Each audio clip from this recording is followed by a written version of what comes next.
Good evening. It is Monday, November 15th, 2021, and coming to you live from the Lonely Tree Media Studios in Yakima, Washington. This is the Best Lamb Sports Show.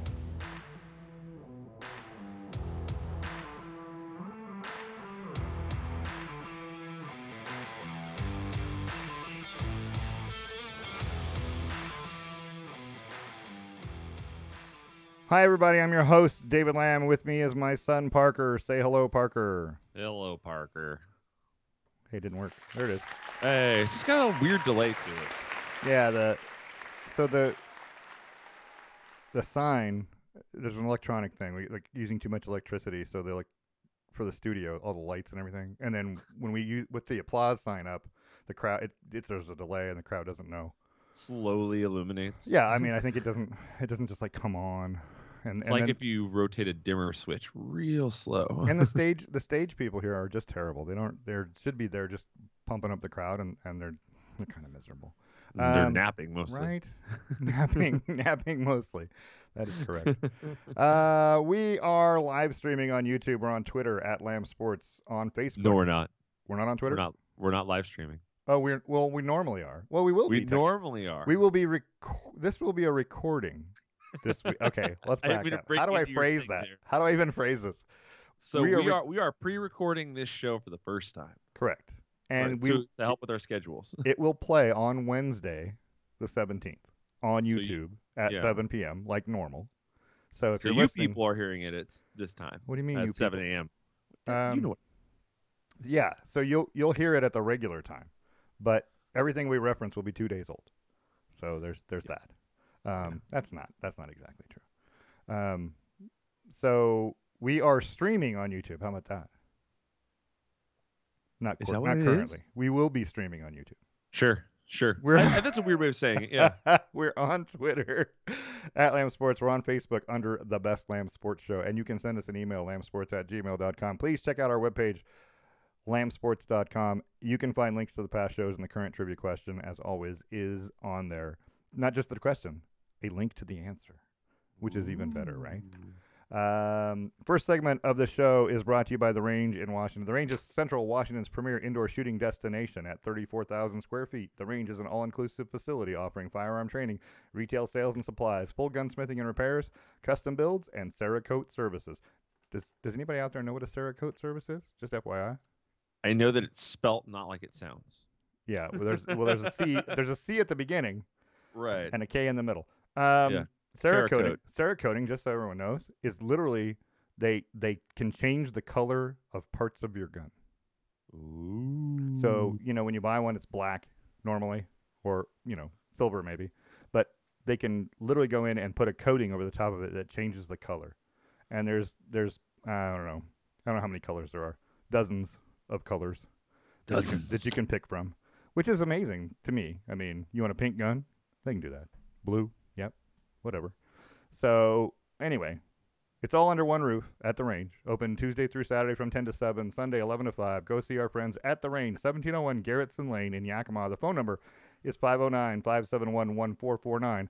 Make sure you mention the Best Lamb Sports Show. The Range, educate, equip, and empower. I just thought I would tell everyone because I say it every week, but who knows if anyone knows what that is outside of people who have had it done. Yeah, there's well, I mean, the crowd that cares about that ad already probably knows what that is. You know what I mean? That's true. But being fair, I didn't know what it was. It's all fair. So there you go. So yeah, for I think it's like $60 per part per color. Oh, so that can be pretty expensive if you have come with a lot of parts. If you do a lot of different parts and a lot of different colors, then yeah. But anyway, it's pretty neat. There's a whole little book there at the Range you can look at. It has like examples of things that they've done. Oh. It's pretty crazy. Let's where are we? I didn't even put up the Range as an advertisement. I didn't even flip my slide to the Range. Look, there it is. What are we even doing here today? That's not it. I don't know. It's exciting. I don't know because I this whole recording thing is new. And so I'm not 100% certain I know what I'm doing. I feel like I do. But let's talk about Formula One. Let's talk about the How about that? Formula So the Brazilian Grand Prix was on Sunday. And despite Max Verstappen and Red Bull trying everything to stop Lewis Hamilton, he still finished first and cut Verstappen's lead in the championship standings to 14 points. Verstappen tried to hold off Hamilton, even pushing him off at turn 4 on lap 48. But that Mercedes was just way too fast for him. And Verstappen finished second. Valtteri Bottas, which is Hamilton's teammate at Mercedes, finished third. They will be racing in Qatar on Sunday, and there's only 3 races left on the F1 schedule. It's going to get exciting. Could. I think something's going to happen. It's coming to a head. They're close enough where either driver could still win, and if something drastic happens, then it could change everything. So, yeah, I think something's going to happen. I don't know what it is yet, but I think something major is going to happen. Someone's going to have a big kerfuffle in one of the turns, and someone's going to go flying, and it's going to change the course of the whole championship. That's just kind of what I feel. I think that's what everyone's kind of figuring is going to happen at some point. Yeah, is that 2 people are gonna go at it, and something could happen. Something dangerous could happen. Something exciting. And it could be those 2, or it could be somebody else causing that whole thing. You know what I mean? Because you never know. Somebody's gonna, not qualify great, and they're gonna finish 5th or 6th in qualifying, and they're in the middle of the pack, and somebody else causes a 10-car pileup and changes the whole outcome of everything. Yeah, somebody just gets in the way. Right. It could be innocent bystander. Right. Sonoda could end up not on the track again. You get Sunoda'd in turn 1, and then it's all over. Yeah, for those of you that haven't watched, that's Yuki Tsunoda, and there's a chance you're going to get hit by him or Nikita Mazepin. I was just about to say Mazepin's also an off-road specialist. There's a pretty good chance, and if it's not them, it might be Lance Stroll. He tries to take a lot of chances and gets into a lot of incidents, let's call them. Anyway, yeah, it's pretty exciting. And if you haven't watched it, tune in now because it's exciting. And there's only 3 races left, and I promise it'll be fun. Although now we're back to the poor timing, the 3 a.m. stuff.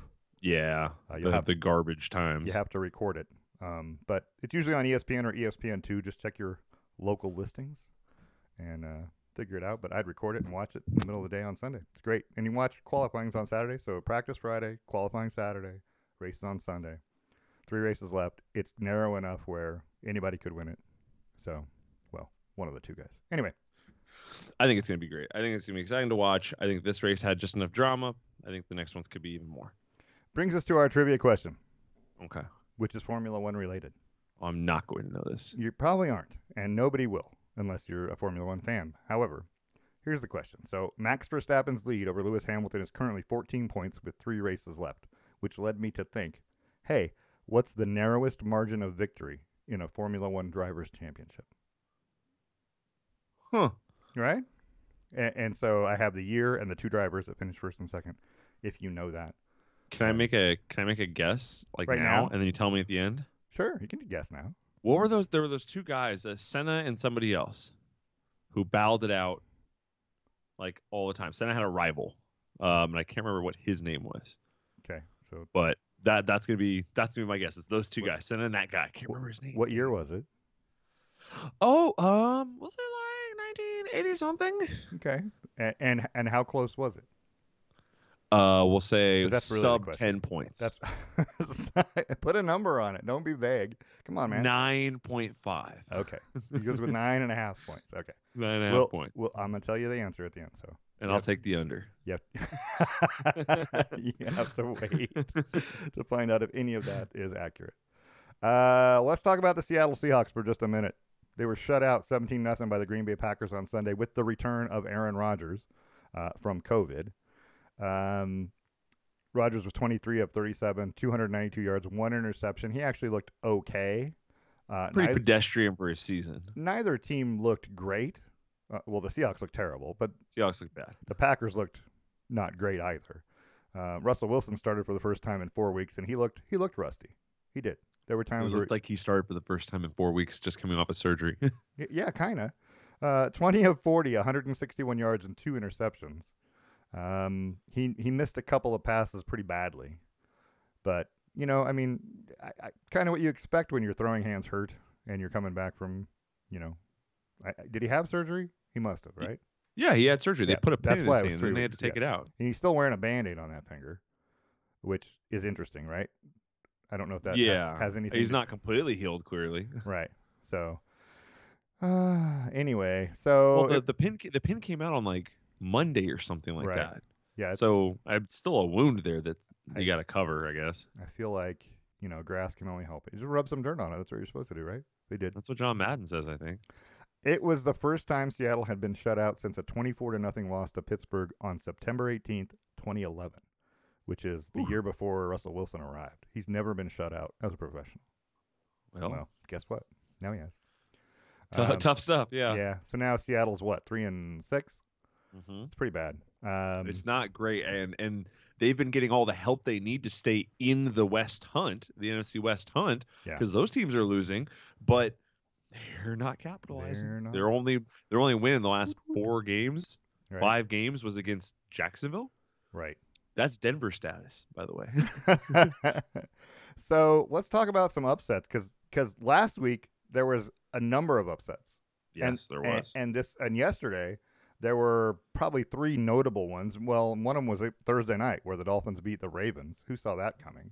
Yeah, nobody. But 20 the Dolphins have been playing good defense. So 22-10. Yeah, they held Baltimore to 10 points, and Lamar Jackson didn't look effective. I don't know. And then Tua came in off the bench, and now they're saying he's Right. going to be the starter this week. I don't know that you can do that. as a I thought coach. he was hurt. I don't understand why you drafted this guy. Why is he not starting for you?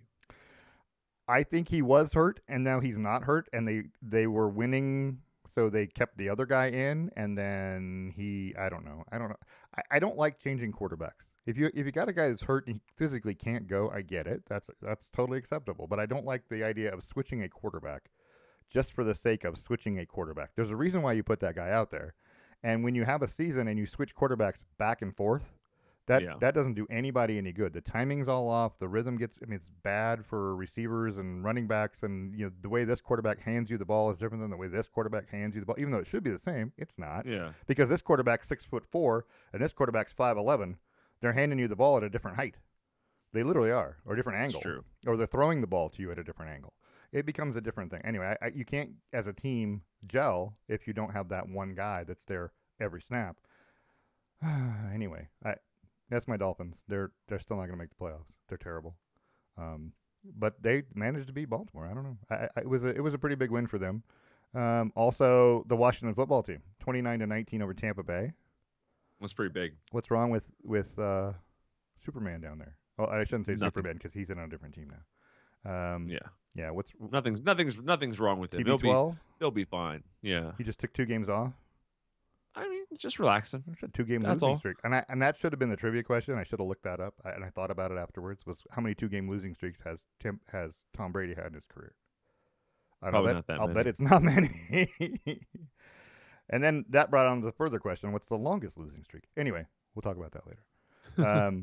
Yeah. So the Washington football team, which we knew had a good, and then now Chase Young is out for the season. He's got a leg injury of some kind. I didn't read what it was. Literally, coach just said it was a leg injury. Torn ACL. Yeah, it always is. So he's out for the season. That can only hurt them. That is a great player defensively. So, but I don't think they're in a playoff position either. They're not going to be. I mean, even though the NFC East is Dallas and everyone else. So, I don't know. The NFL's kind of got a mess this year in that it's got like 4 or 5 teams that are pretty good. Yeah. And then there's everyone else that's 5-4 or 6-3 now, but you know what I mean? They're all in that same ballpark. And I don't know who's better than anybody thanks to these last 2 weeks. And then let's talk about Carolina, who absolutely demolished Arizona. Yeah. With Cam Newton back. Speaking of Superman, Cam Newton is back at the helm, and Christian McCaffrey's back. So they're a different team, I think. Yeah, they're doing something. I wasn't a huge fan of the way that they planned on using Cam, but it worked. Mm-hmm. He did well. He caught passes, threw passes, ran the ball. Did a little bit of everything. And so Cam Newton is back, but Parker, is Cam Newton back? No, he's back like Texas is back this week. Okay. I just wanted to make sure that we were on the same page because I feel like Cam Newton comes in and he goes, "Oh, look at me," and he literally yelled after I don't know, I'm a back. touchdown. Yeah, he yelled, "I'm back," and I'm like, simmer down. You were cut from this same team. Right. a while back, and I don't know. I don't know. But maybe. I mean, hopefully for him, he's back. I don't know if that's Yeah. true or not. Let's talk about the rest of the NFL. The Chargers got beat by the Vikings at home. Second straight loss. This is their third straight loss, isn't it? They were 4-1. No, they've lost 3 out of the last 4. 3 out of the last 4. They're now Yeah. 5-4. Right. They just don't look. Their defense is terrible. They can't stop the run, which is number one, Right. and it's killing them. They did not give up a 100-yard rusher in this game. However, they gave up 94 to Dalvin Cook, and then Kirk Cousins threw for Close to a 100. 300 and 2 more touchdowns. So their defense is not good, and that's what's causing the problem for the most part. Their offense can score, but they're limited in their possessions because the defense doesn't give them the ball back. Yeah. So they're going to be in a struggle to get a playoff position because they've already lost to the Baltimore, and they've already lost to, oh gosh, who's the other one? They already lost to another team. I'm trying to think of who it was that they're going to be battling for a playoff position. Shoot, it's not the Patriots. Crap. They lost to the Patriots. So they lost to the Patriots and lost to the Ravens. Both those teams are 5-4 or 6-3, and the Chargers are 5-4. So you're already a game behind those teams, heading trying to get a playoff spot. Good news, if there is any: Steelers, Broncos, Bengals, Giants are the next 4 games. I feel like those are better opportunities. You need to beat the Bengals because it's another team that's in a playoff position, 5-4. Yeah, and that's the Joe Burrow, Yeah. Justin Herbert matchup. Right. And then the Steelers, who almost lost to Detroit, although they were without Ben Roethlisberger. Ben Roethlisberger's out, and next thing I know, it's a 16-16 tie, and I'm just going to say that was almost one of those upsets. I watched the overtime because it was the extra bonus coverage, if you want to call it that, after the game. I don't even remember what game we were watching. Oh, it was Cowboys-Atlanta. And then all of a sudden it switches over to Detroit-Pittsburgh. And that was some of the worst football I have ever seen in an NFL football game.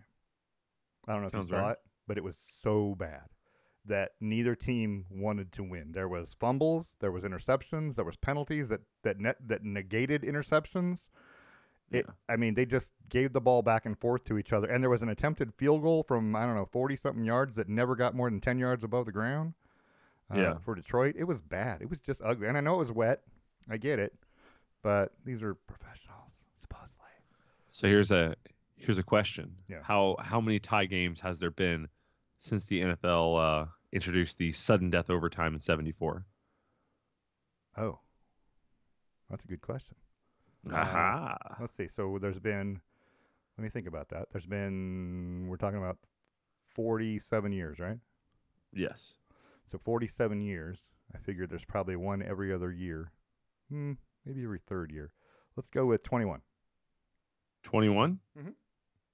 The answer is 27. There have been 27 ties since 1974. Yeah, that's pretty close. And there's been about 5 in the last, since 2017 when they shortened the overtime from 15 to 10 minutes. There was 5 or so, 5 between 2012 and 2016 when they modified the sudden death, and then in the period before that there was 17. Put it back at 15 minutes and just let them play the period.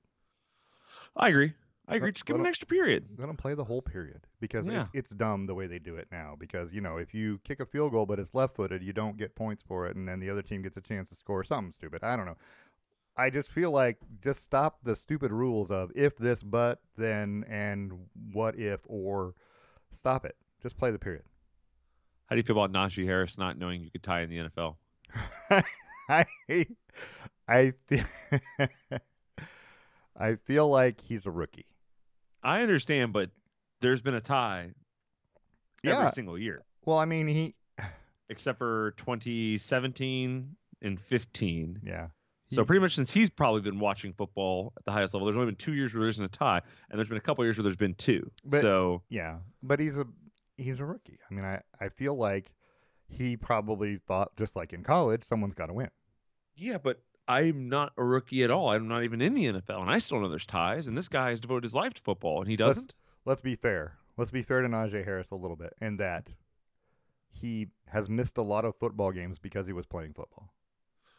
He didn't watch a lot. No, he played a lot on Saturday. I don't understand what the But he problem didn't. But is. he didn't watch it on TV. He played in those games and missed a lot of football. Is what I'm saying. Yeah, but he missed a lot of Saturday football. Well, He yeah. didn't miss a lot of Sunday football yet. Well, he was in the cold tub As recovering far as last I time. know now, he's only missed 8 Sunday football games in his life. I don't know. I don't know. I'm saying that, you know, it's an Alabama education. That's what I'm trying to say. Is it wrong to say it that way? Yes, it is, but Okay. that's also fun. I mean, so you get what you get. Um, what else happened? What else is important? So Cowboys crushed Atlanta 43-3. The Right. Titans continue to win, right? 23-21 over New Orleans, although They look good. two missed PATs are the reason why New Orleans lost that game. They had to go for two at the end when they scored and didn't get it. Um, and I feel like if you miss two PATs and it cost you a game, your job is definitely on the line or should have been already. I mean, Yeah. I would cut you. That's just me.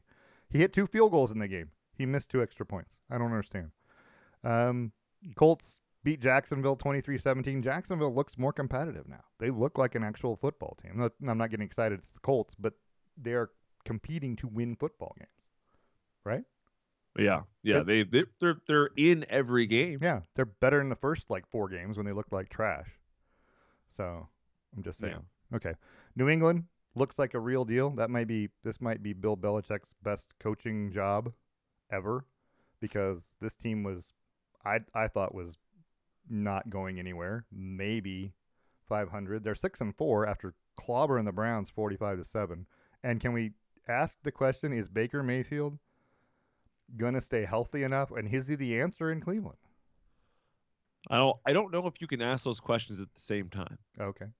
If When he's when he's healthy, hurt, to say is he the answer in Cleveland when he's hurt, like that's tough. well, When he's healthy, he seemed like it. but my question is, will he stay healthy enough to be the answer?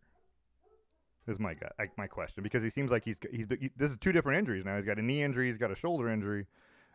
I feel like if you're not going to be there, that puts a huge strain on your team. The backup quarterbacks in the NFL are terrible in general. Yeah, but you're rolling from one injury into the next. I Guys suppose. who are fostering an injury and are continuing to play are going to be prone for another one. Yeah. Because they're doing things differently. They're playing differently. They're not trusting their body as much. And Baker's shoulder is not healed. He said it will require surgery. He's just not taking it right now. Yeah. So he's trying to do more with his legs. Yeah. To take off of throwing the ball, and it's gonna get you hurt in a different way. So this is all one big injury cluster for Baker. Yeah. And so far, it's really been his only one of his pro career. With less than a minute in the first quarter, Cleveland leads 7-0. And then New England scores 45 points to just rout them. I mean, that's pretty bad. Mac Jones has 3 touchdown passes in this game. They looked better than Cleveland, and they were. I mean, they just were that game. But I don't know how good New England is. They had 452 yards of offense. That's how bad Cleveland's defense was. Right. Yeah, and 30 first downs. 30 first downs. I'm gonna just say any given Sunday, right? Yeah, I suppose. But like it's an easy thing to say. Like when these two teams don't play each other twice in the season, you can kind of look at it and go, it just kind of happens. New England has won 5 of 6, and their only losses to the Cowboys by 6 points, 35-29. Just FYI. I mean, the competition hasn't been great, but they did beat the Chargers in that stretch, and they clobbered the Browns. And so, anyway, I'm just saying. They scored 54 against the Jets. 54 points for an NFL team is a lot of dang points. That's all I'm saying. Yeah, Bill Belichick's got his team humming. Yeah, I mean, they seem to be playing pretty good. That's why I said it might be his best coaching job ever. I'm not 100% certain, but I mean, I feel like it's pretty dang good. All right, who else? What else? What did we miss? Eagles beat the Broncos 30-13. Broncos are now 5-5, and now what? At the bottom of the AFC West at 500.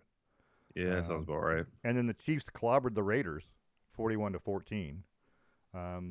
That Patrick Mahomes 406 yards and 5 touchdowns.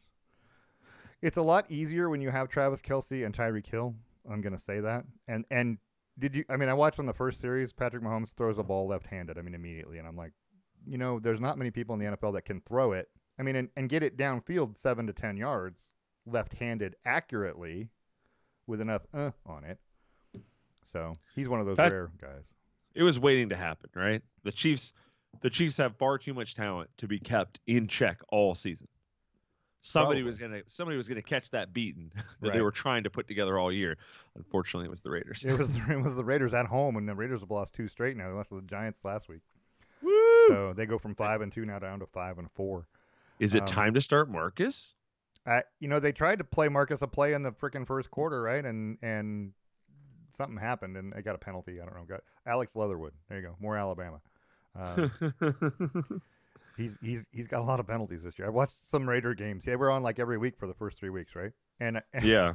and I watched him play, and Alex Leatherwood's getting false start penalty after false start penalty for like 3 weeks. So I feel like he's the problem, maybe. He needs to talk to Garrett Bowles and figure out what Garrett Bowles did to fix his penalty issues because So Garrett Bowles' rookie year in the NFL, he had like 12 or 13 holding calls. so we're talking about the Raiders. Um, let's talk about the Raiders because Damon Arnett, cornerback, and this is old news now, but we're still going to talk about it. He was released by the Raiders after videos of him surfaced that show him wielding various guns and threatening to kill someone who had, what's the term I'm looking for? I guess disparaged him on social media. Sure. So just to recap, they lost their coach due to misogynistic and racist emails. They lost a wide receiver to DUI that resulted in death, and they lost a cornerback because he's committed, like you read about. He crashed 4 rental cars in a month. Damon Arnett. Really? Yeah, that's a thing. I was reading up on Damon Arnett. He crashed 4 rental cars in a month. And if your team has to come out and say, and I quote, "We did more research on this player before we drafted him than any other player we've drafted," that should have been your red flag enough to go, we don't need him. But they took him anyway, and now what? They don't have him anymore. And they lost to the Giants last week, and they lost to Kansas City this week. Yeah. So, if you have stock if you have Las Vegas Raiders stock, you should sell it quickly. Yeah, I would right now. Yeah. And now after they cut Arnett, Yeah. what they say? It pretty much meant that the only thing that they got for Khalil Mack was, oh my gosh, because they used the draft pick from the Khalil Mack trade. To get him. But so now now it was just a player for a player, and the player that they got is way worse. Another cornerback. And these were all 2020 draft picks. Henry Yeah. Ruggs and Arnett, both gone now. And yeah, they were showing their 2020 draft. They have like 1 player left from 6 that they drafted in 2020. So yeah, it's not good. And just to talk about Henry Ruggs again for just a minute. Oh, Josh Jacobs. They traded Josh Jacobs. That's essentially what it was. Jacobs for Mack, and that's a terrible deal. Yeah. So let's talk about the Henry Ruggs situation briefly. In that, the defense attorneys for Henry Ruggs are trying to cast doubt on how quickly the fire department put out the fire. Okay.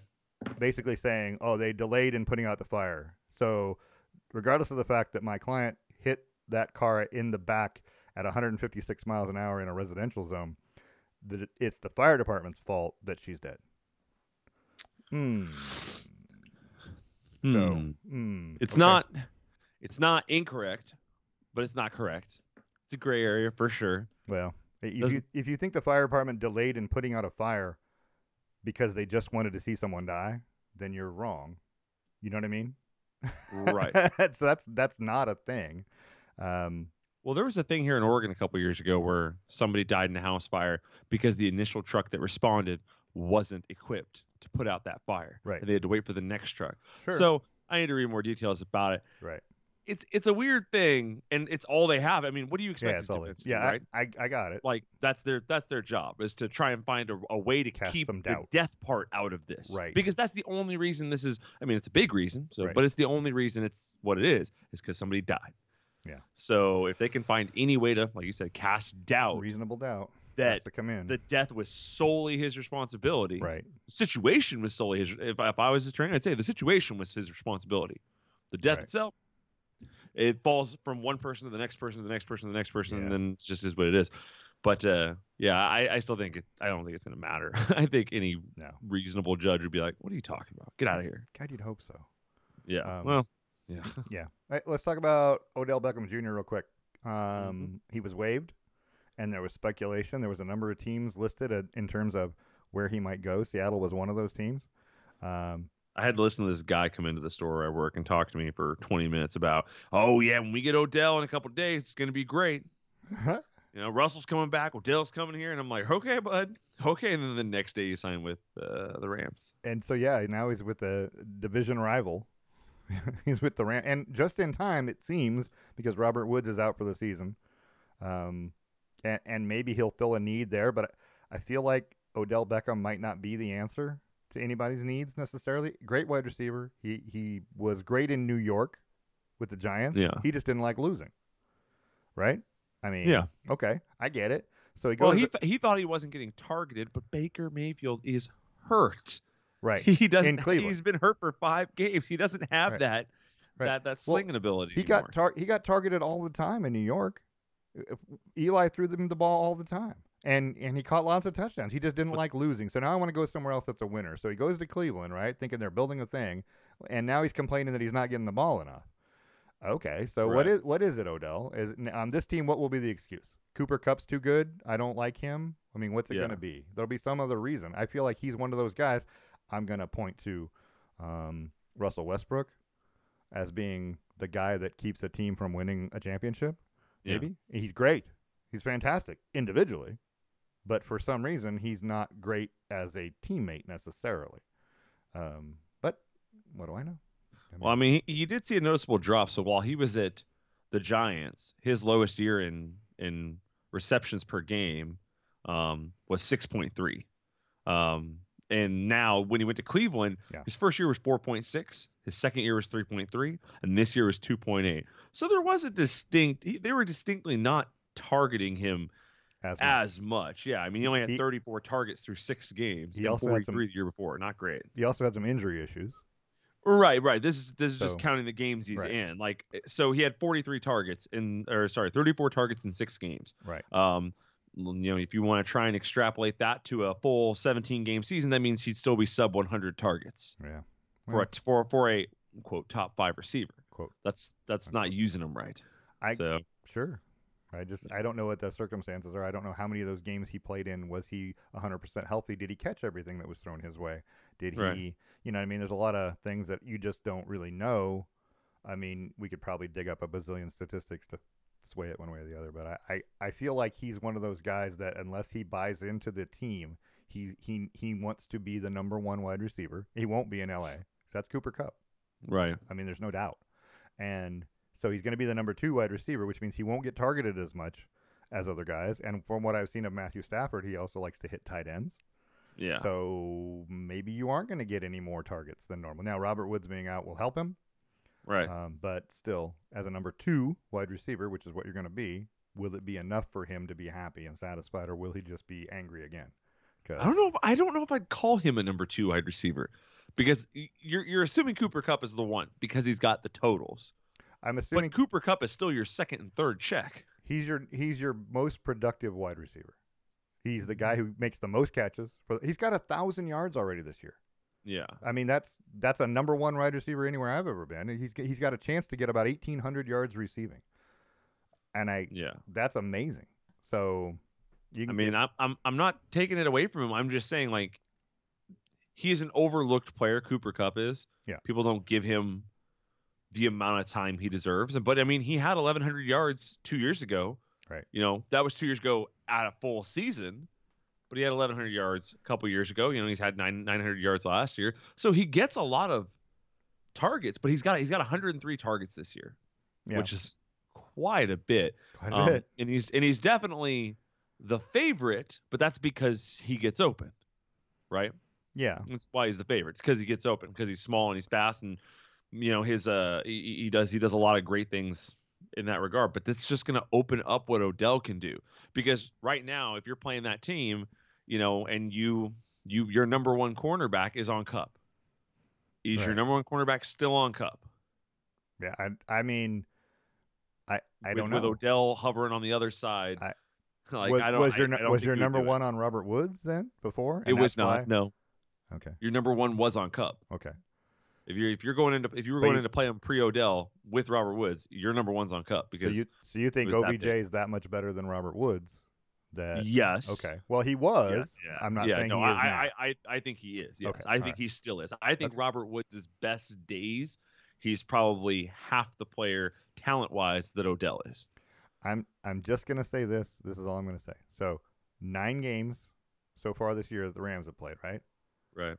Cup has 74 catches and Right. 1,019 yards and 10 touchdowns.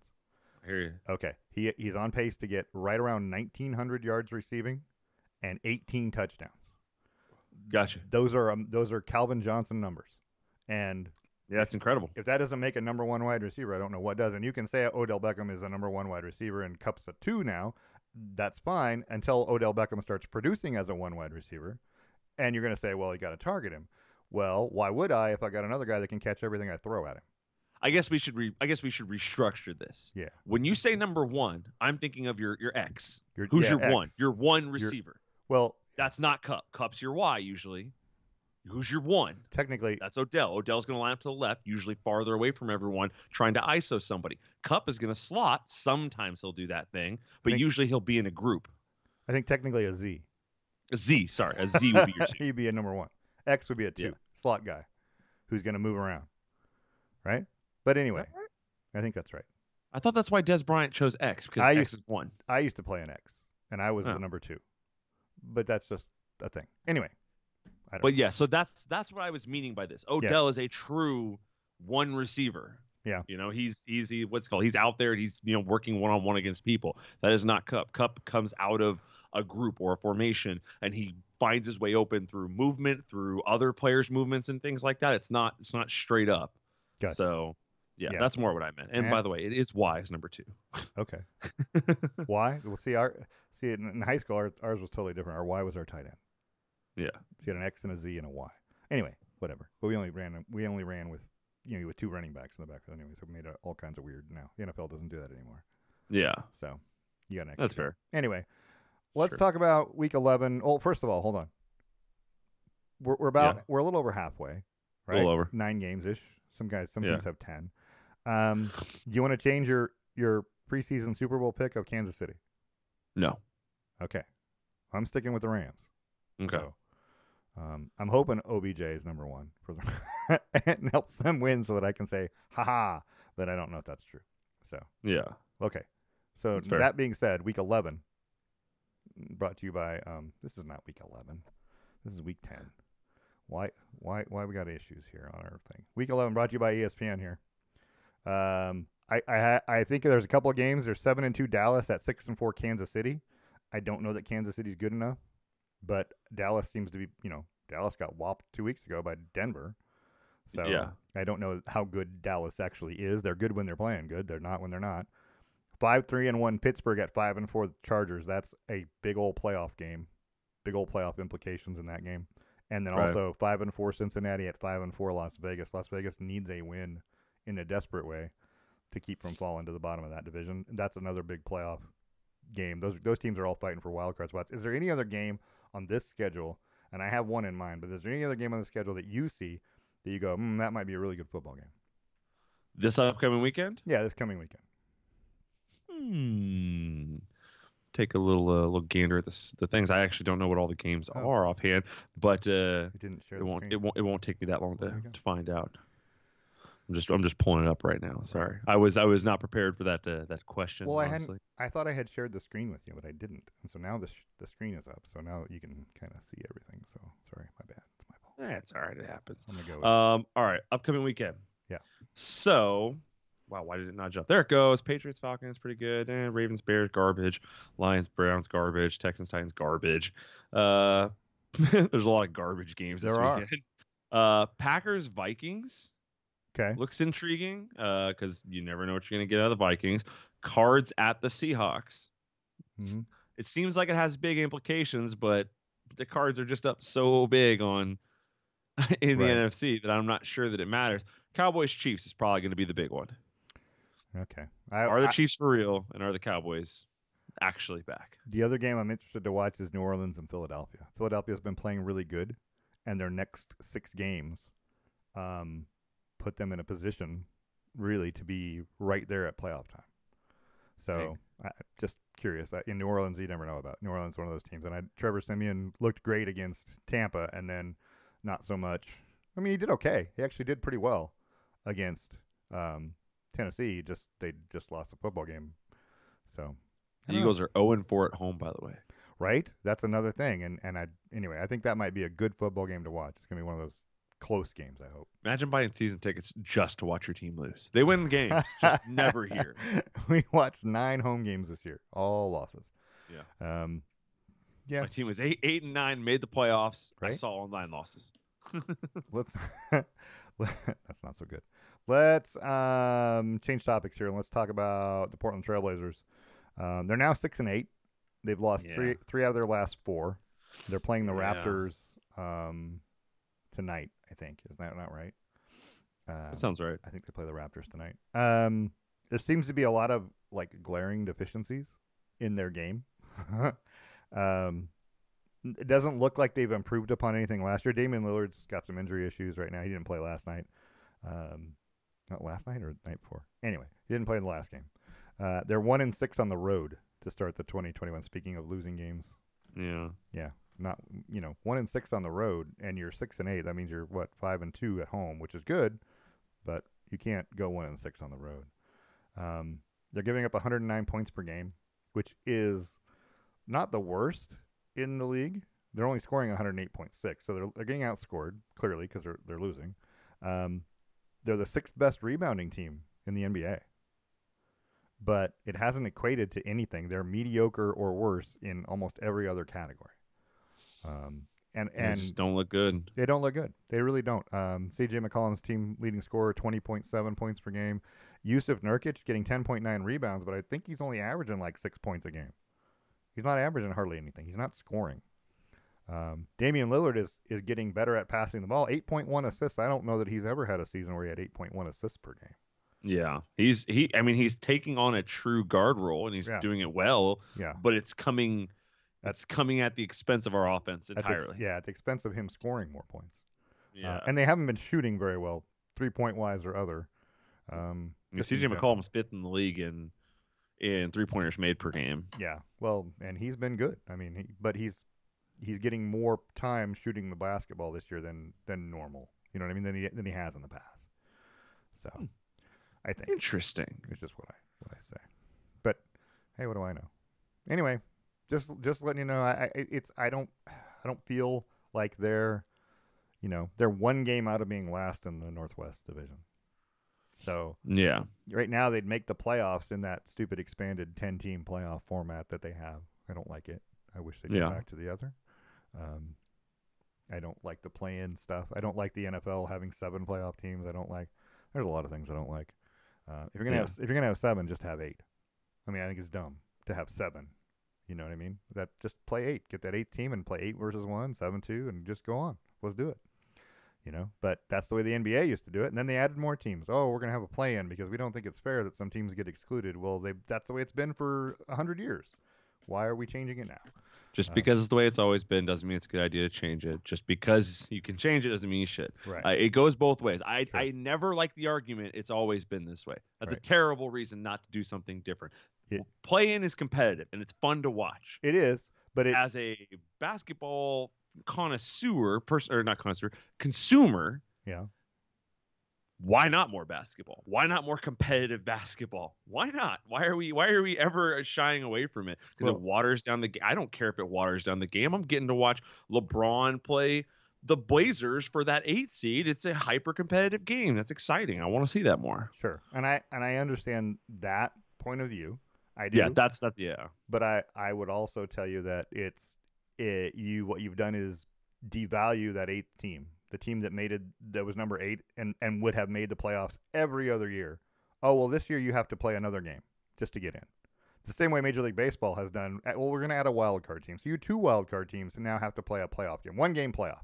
Even though this wild card team has 100 wins and this wild card team has 80 wins, you still have to play and beat them in order to get in. That's dumb. That's just a dumb answer. What you've done is you've disregarded those 20 extra wins. That team, it doesn't matter that you won 100 games. We don't care. You still have to play one more game. And I don't like that. Reward the teams for what they did during this long season. In football, it's a little different because you only had 16 games. But you had 82 games in basketball to make yourself a playoff team. Why do you need three more? What is that about? It's just about making money. It has nothing to do with who the best team is. Yeah. So any team gets hot and they beat you, okay, well, great. We're out now, even though we should not have been out. But I just that's why I feel about it. Playoffs don't tinker with them. You had them a certain way. When you start adding teams in, you're just trying to justify extra TV revenue. I get it, but it isn't helping the game really. But regardless of what, I mean, yeah, it's not hurting the game though either. Yeah. It's not hurting. It's not helping. It's really doing nothing except giving us more basketball. Yeah, okay. If it was making it worse, like if there's a way to kind of actually justify and say, yeah, it's making it worse, like I would get behind it. But I've thought about this from every angle because at first I was against it, and then I started thinking, I was like, why? Why am I against it? What is keeping me from liking it? Because it's not the standard format. Oh, okay, well, why should I like it? Because they're giving me more basketball for no more money. Okay. I don't have to do anything else, and I get more basketball. And I mean, it's All crumbs really, but I feel like that's a good one. And by the way, an eighth seed has been to the finals one time, so it's only won a conference finals once, but has never won a finals. Okay. So I don't know when you're talking about the value of an eighth seed. It has never really proven itself. That's not what I'm saying. What I'm saying is the value of all those wins that got you into the playoffs as a number 8 seed are devalued when you allow a 10 seed to be in the playoffs with you. Well, only if that 10 seed is a very short distance back from you, right? Okay, so explain to me why the Dodgers, who had 106 wins this year, had to play a playoff game to get in against a team that had 82 wins. Yeah, I'm not sure about that. That's baseball. I'm not sure. I'm not sure why they do that over there. But that's what happens when you start expanding. That's what baseball ran into. They started expanding the playoffs, added that extra wild card team that didn't even need to be in there. That game doesn't need to be in there. Oh, it's dramatic. A one-game playoff. Yeah, Did they win? The Dodgers won. Yeah, but and then they lost to the Braves, right? You shouldn't have had to play that game to get in. You should have been in because you had the second best record in baseball. There's no reason to play another game. That was dumb. And that's what you're getting into when you start adding playoff teams. The NBA had 8, and it was 8. That's great. If you didn't make the 8th seed, you're never in the playoffs. Now you can get in as a 10 seed. Well, pretty soon, why don't you just let them all play in? Why don't we have all of them eligible? Add more basketball. That's an interesting way to say it because you said now you can get it as a 10 seed. Will it say 10 next to your name when you get in? It won't. It'll say 8. No, but you were. No, now now you can play for an 8th seed. As opposed to before, you were always playing for an 8th seed. Now you're just playing a little more for an 8th seed. I guess. Like I see what you're saying. It for the person in the 8th spot at the end of the year sucks. Really sucks. You weren't going to do much. Everyone knows that. You're going to lose to Golden State in the first round. It sucks. Yeah. But it's true. To the person in 9th who's a half game behind you, right? And maybe beat every team that you lost to that year. Okay. Sure, and or whatever, like maybe they got reffed out of a call in one game, or maybe they played Harden twice and they got absolutely hosed on foul calls. So sure, I don't know. I like I said, I'm not hugely for it, right? But it has never demeaned the 8th seed and what they've accomplished because I think in the 2 play-in series, the 8th seed that was the 8th seed won the 8th seed. Right. So it didn't matter. But I'm not saying because you've only done this for 2 years or 1 year, whatever it is. But you haven't done it enough to make it to have the things pop up. Like, for example, 7 through 10 are in the playoffs, right? And they're the ones playing for the 7th and 8th seeds, right? Mm-hmm. Okay. Well, if you're the 7th seed, why are you playing for the 7th seed slot? That is dumb. You're the 7th seed. You should be the 7th seed. You shouldn't be playing for the last spot because if you lose a game, you're going to be the 8th seed. You can't get knocked. I don't think you can get knocked out as the 7, right? You can only be 8. No, you can get. I think you can get knocked out as 7. I didn't think you could get knocked out. I thought somebody had. If you lost the playoff series or game or whatever, you were going to be the 8. But maybe that's not true. I have to go look at the rules again. But long story short is why should we risk having 7 get knocked out also, and why should we risk having 7 become 8 when the Lakers would be playing the Suns? And instead, you're going to penalize them, even though they had more wins than the team that are 8, 9, and 10. You're going to penalize them if they lose a game in that little play-in. Now they got to play the Warriors if they finish 8th. That's a huge penalty. I would much rather play the Suns than the Warriors right now. Right. Anyway, it's just that kind of thing. It hasn't happened yet, but it will at some point in time. It'll rear its head, and sooner or later you're gonna have some team that's number 7 that has 10 more wins than a 10 seed, but the 10 seed wins the right 6 games at the end of the season. It's like an NCAA tournament bid where Getting hot when it matters, yeah, yeah. when a team has 4 wins all year, but they win the 4 tournament games and they get an automatic bid. Oh, Right. we were 8-26. Well, okay. Yeah, and you're going to lose in the first round. It's not going to matter. I It's know, always going to shake out. you And shouldn't yes, you penalize those can't get teams knocked that out by 7 plays 8. The loser of that plays the winner of 9-10 for the 8th seed. oh, good night. So if you're the 7th seed, you can lose. So Only if the 8th seed is, if you guys are that close together in your standing. so the 8th seed has to just win 1 game to be 7. The 8th seed or the 7th seed has to win 1 game to be 7th. Yes. Either one has to win 1 game to be 7th. Right, but what I'm saying is you finished 8th, and all you have to do is beat the 7th seed 1 time, and you're Seems 7th. fair. Right? And then the 7th seed has to play another game. Right. Just to make Was the the playoffs. 7th seed. Now would be the 8th seed. See, I don't like that. I don't like yeah, that it's idea. the way to think about it is you're defending your spot. We- 7's defending their spot against 8, and then they're Right. defending their 8th spot against 9 or 10. And I would tell you, you had 82 games to be where I am, and you're not. So guess what? I get the home court. I get the better seed than you. You had all kinds of year to figure it out, and you didn't.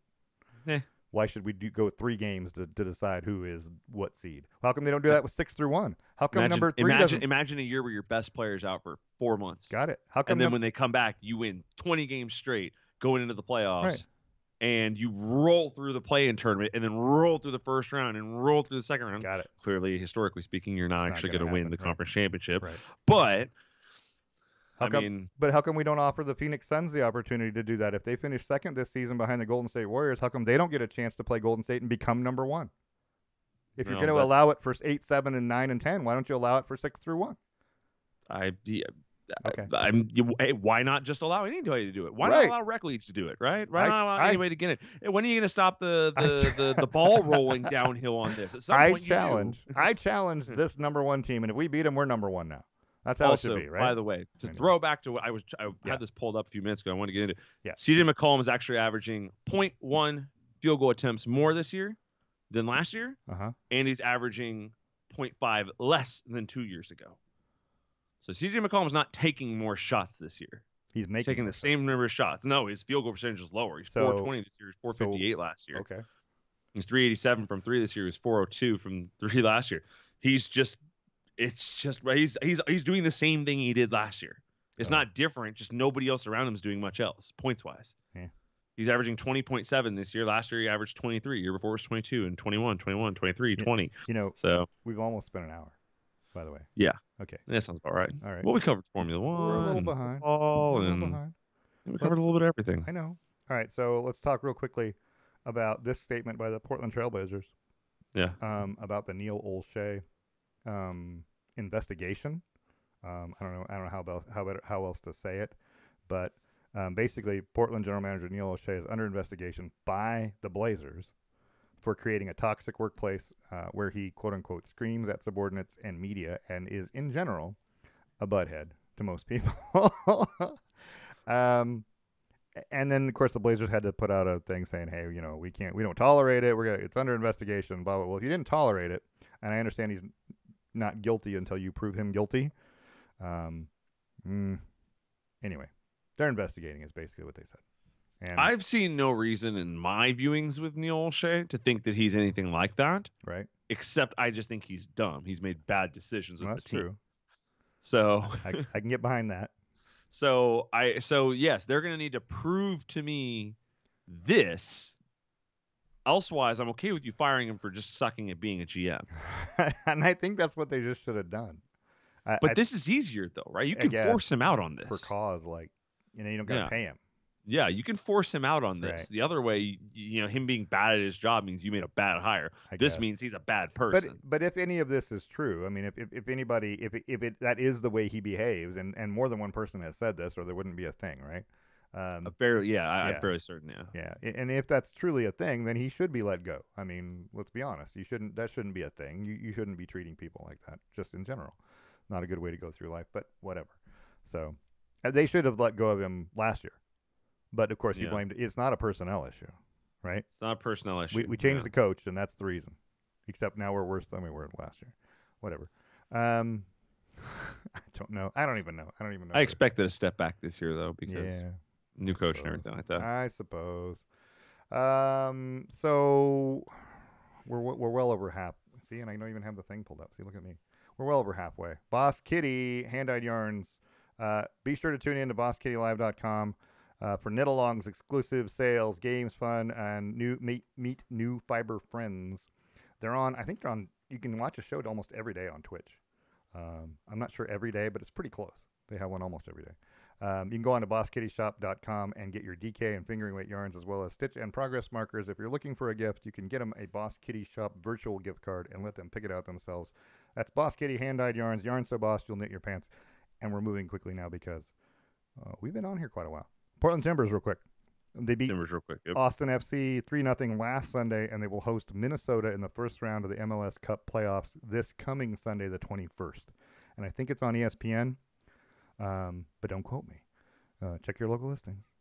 Christian Paredes, Yaroslav Nicegoda. It's Nicegoda. Sorry, I didn't say it right. And Sebastian Blanco each scored a goal in that win over Austin, and goalie Steve Clark had to stop just 4 shots. Only got 4 shots on goal in that win. Portland won its 17th match of the year, which is a franchise best. So they looked good late in the season. They didn't look good early, but that's the Portland Timber way, pretty much. Yeah. So now they got to play. They're the 4 seed. They're going to play Minnesota, who's the 5 seed, at home, first round on Sunday.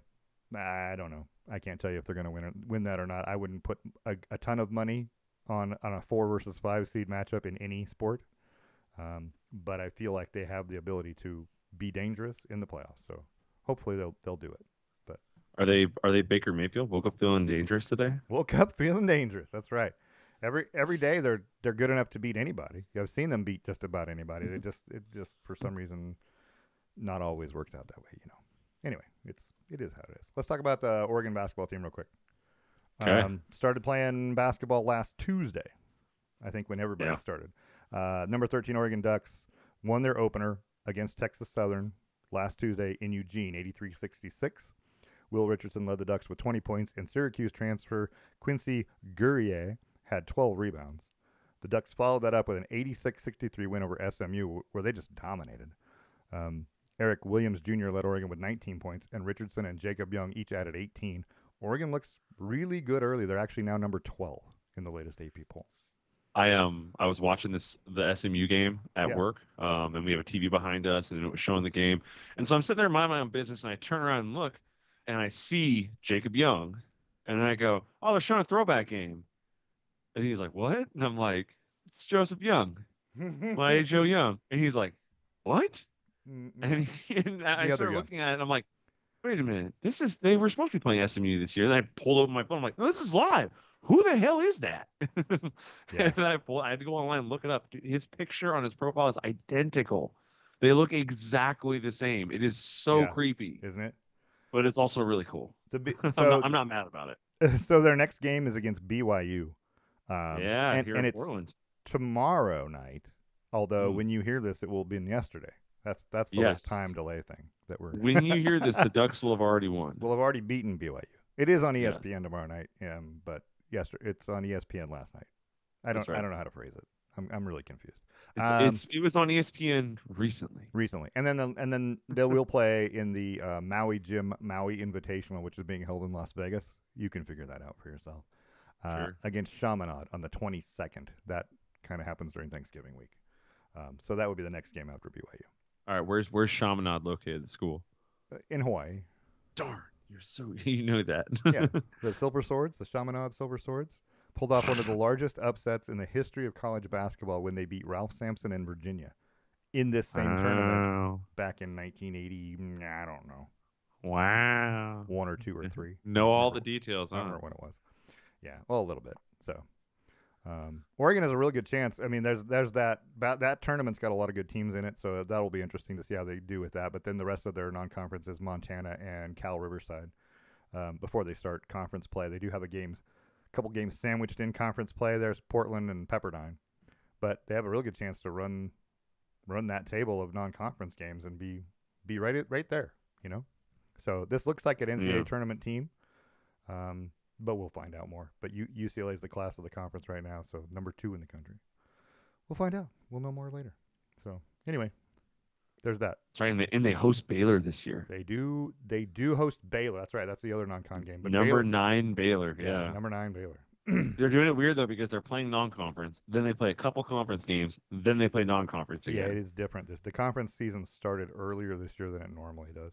Yeah, Normally, it's a it's little right strange. around the first of the year when they start it, but now you got those Arizona State and Stanford are sandwiched in there in December. I like that though. I kind of like mixing up conference and non-conference as you go. I agree. I kind of wish I they think were it's I think it's nice. mixed in, but anyway. Let's talk about the football team since we're talking about that. We're going to talk about the Oregon Ducks.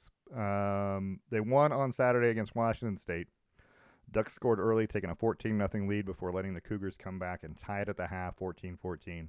Oregon then outscored Wazoo 24-3 before giving up a late touchdown, and the final score was 38-24.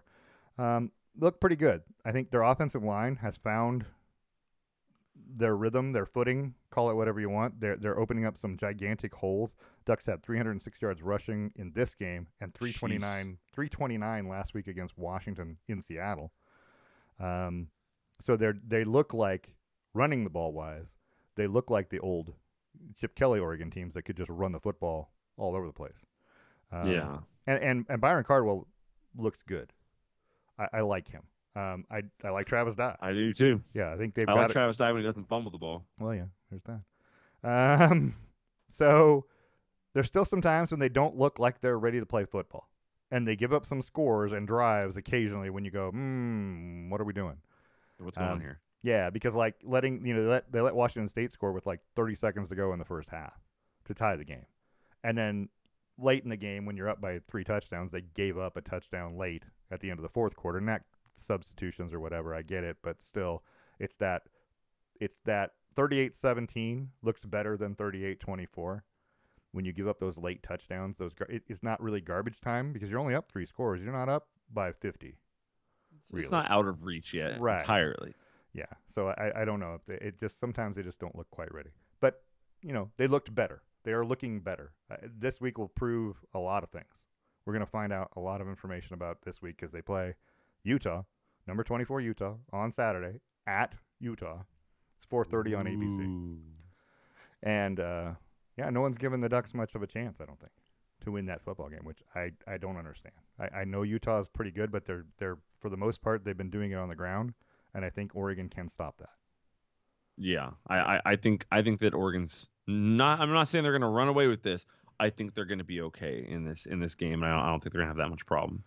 So odds are they if they beat Utah, then they'll have one game left in the regular season. That's Oregon State. If they win that, they will probably get a rematch with Utah in the Pac-12 championship game. So there's that, which means you got to beat them twice. That could be interesting. Second time's always harder. So Nah, yeah, I mean it is.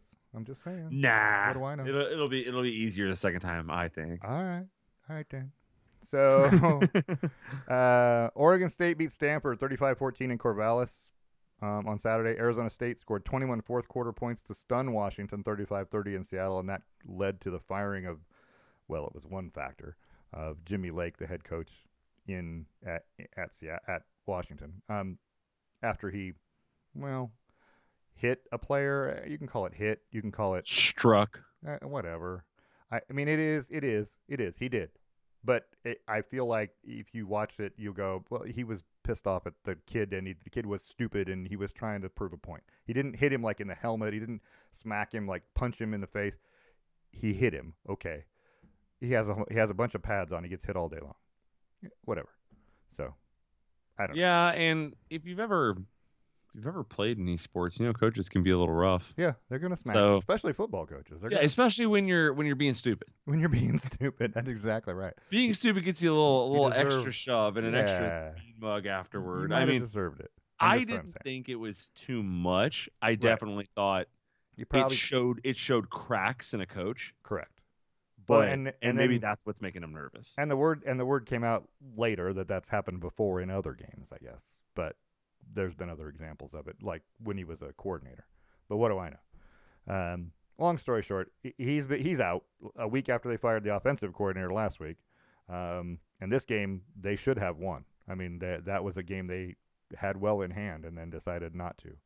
Um, so yeah, he probably was doomed anyway. Colorado led UCLA 20-10 at the half before UCLA scored 34 second half points to win 44-20. Um, Whatever Chip told him at halftime worked.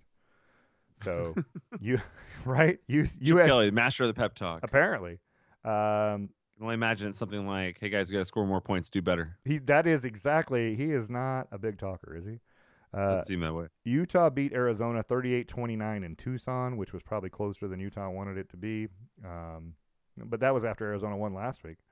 Right. But let's talk about that win because USC and Cal were postponed because Cal's Yeah. COVID outbreak means they don't have enough players to fill the team. And I feel like it was Cal last year that had this same problem that started the whole Pac-12 downfall. Lots of games Right. getting canceled. I think it was Cal that had the first ones last year. But anyway, that being said, I thought we were going to have forfeits. I thought the rule was if you couldn't field the team this year, you were going to forfeit a football game. So why are we postponing this game because Cal can't field the team? Until after the Pac-12 championship game when it doesn't matter a bit. That's all I'm saying. Yeah. If you're going to do it, do Um, it. so I don't remember the Pac-12 saying that forfeits were a thing. I remember the NFL coming out and saying there was no postponing games. There's only forfeits moving Yeah, forward. I have to go So look. yeah, so I don't remember the Pac-12 taking a hard stance on it, but I could imagine that if both teams agree, Yeah. Well, sure. like if they're like, "Hey, are you cool if we postpone this because And, we really want to play you, but we're not right. gonna be able to do it right now." Yeah, I could see them being like, "Yeah, it's okay," but I don't remember the Pac-12 taking a hard stance like that. And because it has no bearing on the Pac-12 season, I mean, right? Then I'm okay with them. Cal's distinctly out of it. Yeah. USC is. I don't know if they're entirely ruled out yet. Are they? USC is. Oh, I'm on the wrong thing, so you're gonna have to hold on just a minute. I'm not gonna have to hold on that long because I'm there. USC is 3 So and 4. Yeah, they're out. yeah, They they're out. cannot win the South. Yeah. So yeah, you're right. It has no bearing upon It's the. bowl game issue is why USC would like to postpone it and play True. because True. USC can Yeah. still make a bowl game. Yeah, I can see that. And Arizona can't. So it doesn't do. It doesn't do. Or sorry, not Arizona. Cal. Cal. Cal could. They're 3 and 6, right? They got 3 more games. If they play that last game, yeah. If they win all three. I mean, they could. So that's probably why they're doing it. That's why the Pac-12 would agree to it, is because you need that team bowl eligible. We want to make sure that we get another bowl team in. I understand that, but yeah. Anyway, I feel like if you couldn't keep your team healthy, and are they going to be able to play Stanford in big game this week? Because that's what's coming up this week. Arizona at Washington State, Friday, 6 p.m., Pac-12 Network. Washington at Colorado, 12 p.m. Saturday, Pac-12 Network. Make sure you tune into those Pac-12 Network games because the video is crystal clear.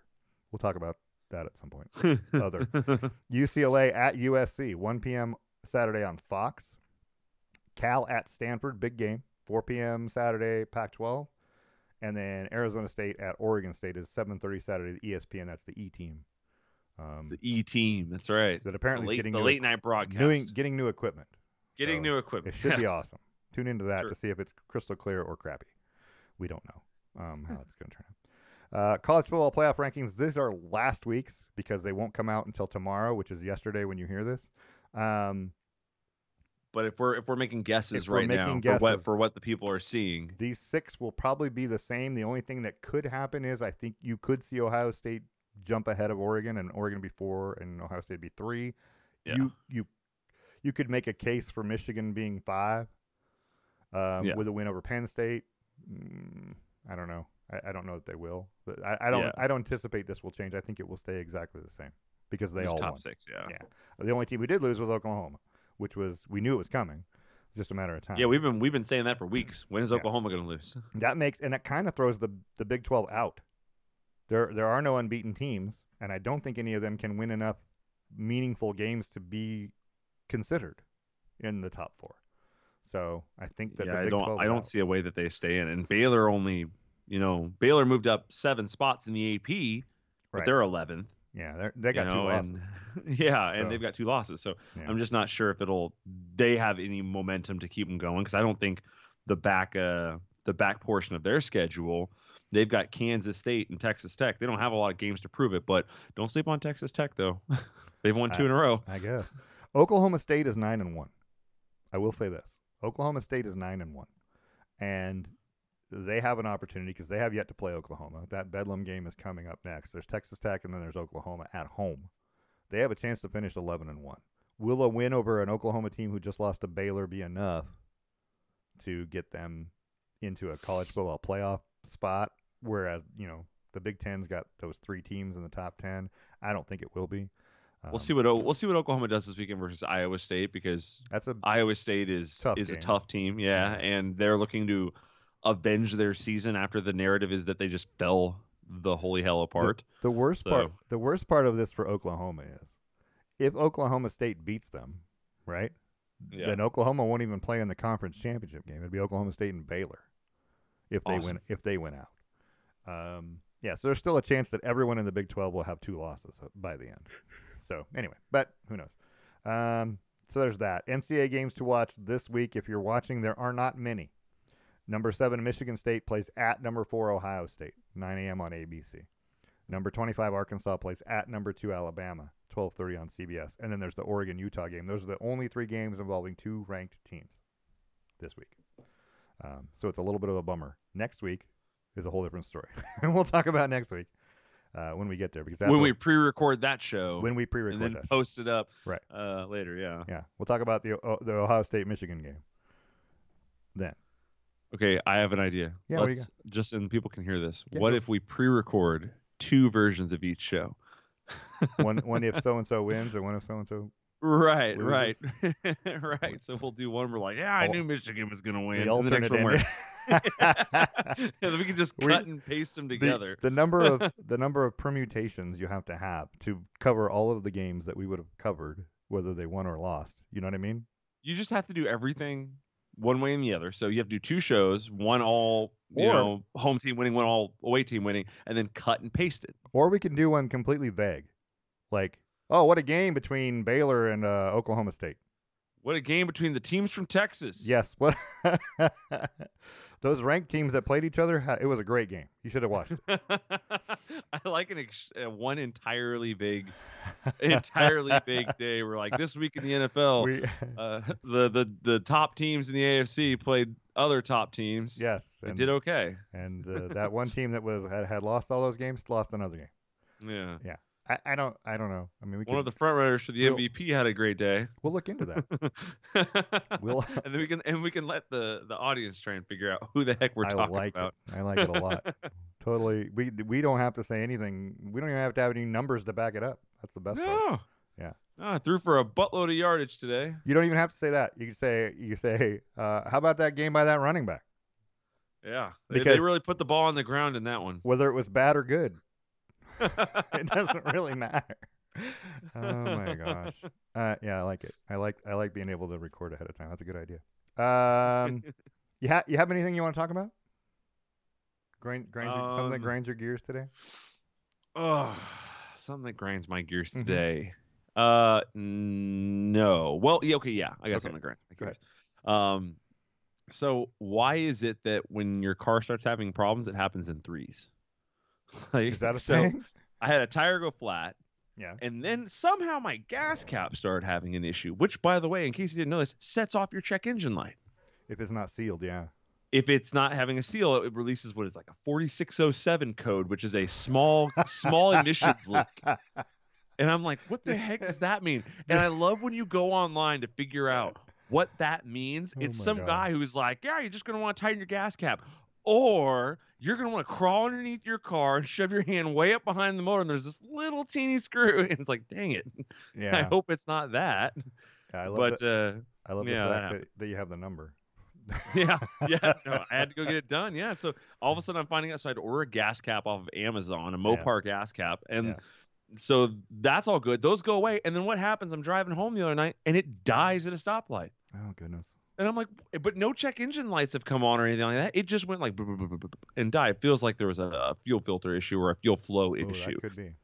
It could be. But bottom line is, I've never had a car start to have issues and not immediately have other issues. And none of them are related. The gas cap is not related to the tire, the nail in the tire, which is not related to whatever is going on with the fuel flow.